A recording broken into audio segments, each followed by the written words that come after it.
What's going on, guys? Welcome back to the channel. My name is Mark and this is 360 Finance. In today's video, I want to talk about my top 6 favorite ways to build passive income. All of these methods I've done personally, so I am speaking from experience. I'm not just reading something off the internet and then telling it to you guys. I have experience doing all these things, so I want to share my knowledge with you guys and hopefully help you guys get your passive income journey started. Before we start this video, I'd just like to let you guys know that over 90% of you guys that actually watch this channel aren't subscribed. Please consider subscribing to the channel, as it does help me out very much and I appreciate it. Let's go ahead and get into the video.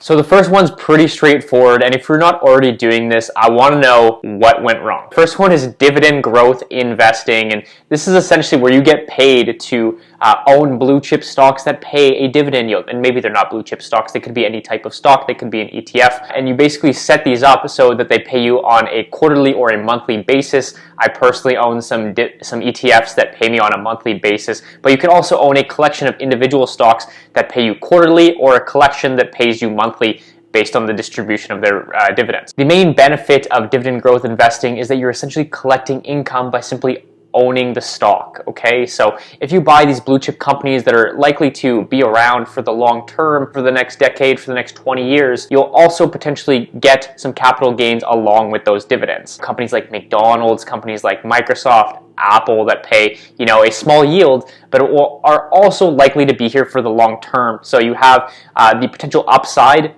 in capital gains where you're also getting paid to own their shares. You do potentially risk capital loss, which is essentially when the stock goes down, but if you do pick these good companies that are likely to be around for a long time, I think it's a great way to build passive income through dividend growth investing. My second method is to invest in REITs, real estate investment trusts, and this is very similar to owning stocks because these REITs essentially trade like stocks on the market. The caveat with them is you are essentially paying into a stock that owns real estate, whether that be residential, commercial, or some sort of specialized building. REITs often pay good yields, and they have to pay out 90% of their taxable income to shareholders. So that's a huge advantage of actually owning the real estate market without actually having to put a massive down payment on a home. As you know, if you want to buy a house or you want a townhome, condo, and rent it out, there's high capital costs associated with that. So investing in REITs gives you an alternative to own real estate without actually having to own the actual buildings. One of my favorite examples of REITs is RioCan.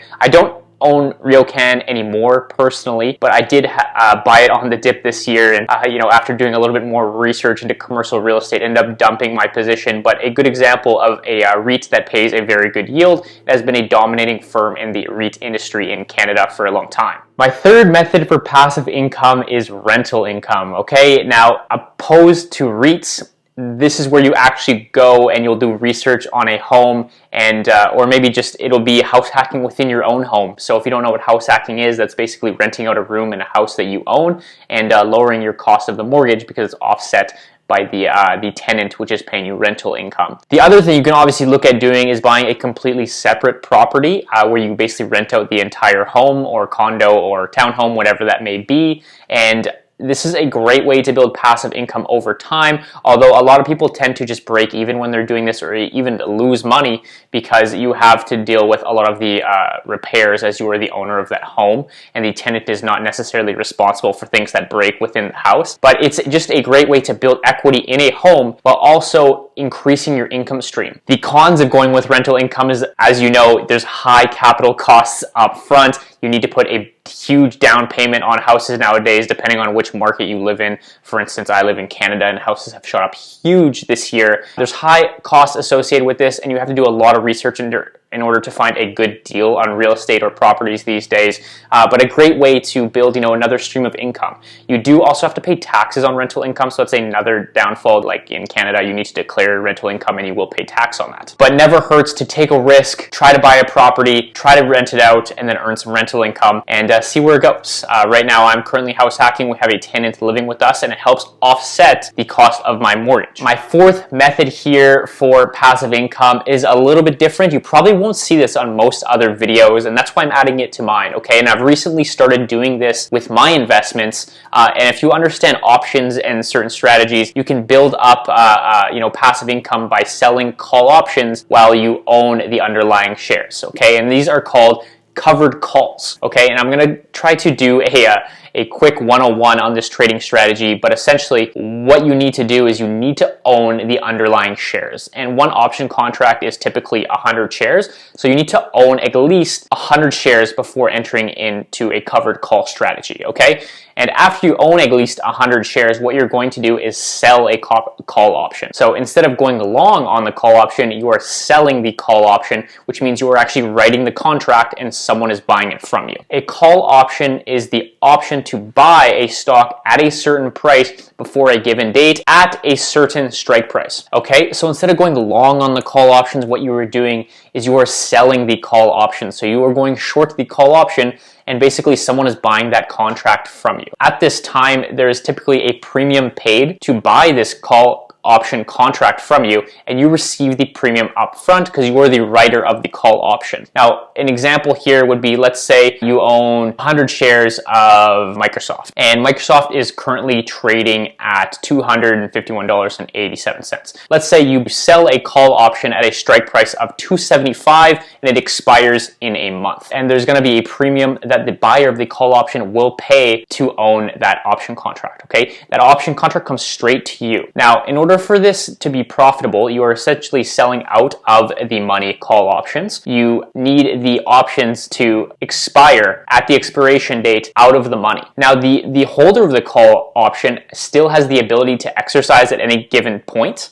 and you will need to sell those shares at the given price, but usually it's not going to be exercised unless the price of the stock goes above the strike price. And then at that point, what you're doing is you're limiting your upside on the underlying shares which you own, so you can only make up to $275 worth of profit on a stock that's trading at $251.87 right now. But if it doesn't go above $275 before the expiration date, you essentially just keep your premium, and the holder of the call option does not exercise the contract, okay? And then you end up keeping your shares and you just collect the premium. And you can do this over and over and over again. So my strategy is essentially to sell these call options on stocks that I don't believe are going up in the near term that I personally own, and I collect the premium over and over and over again as long as the stock price doesn't go above the out of the money strike price, which I am selling the call option at. Hopefully I can find some graphics to put up here so that you guys understand this. It's a little bit complex if you've never traded options before, but it's essentially a way of collecting premiums while just reducing your upside on the stock potentially. So that's my fourth method. My fifth method is affiliate marketing, okay? And in order for this to work, you need to have some sort of following on social media or YouTube or some sort of platform in which you can essentially plug products. So let's say you have 10,000 followers on Instagram, and you are, let's say in my case, I make finance YouTube videos. Let's say a finance app has reached out to you, or you've reached out to them to be an affiliate. They will essentially pay you to promote their product, and it may be just a lump sum fee, or they might also pay you as a conversion. So as many people that convert through the links that they give you in order to sign on to this app or whatever that product may be, okay?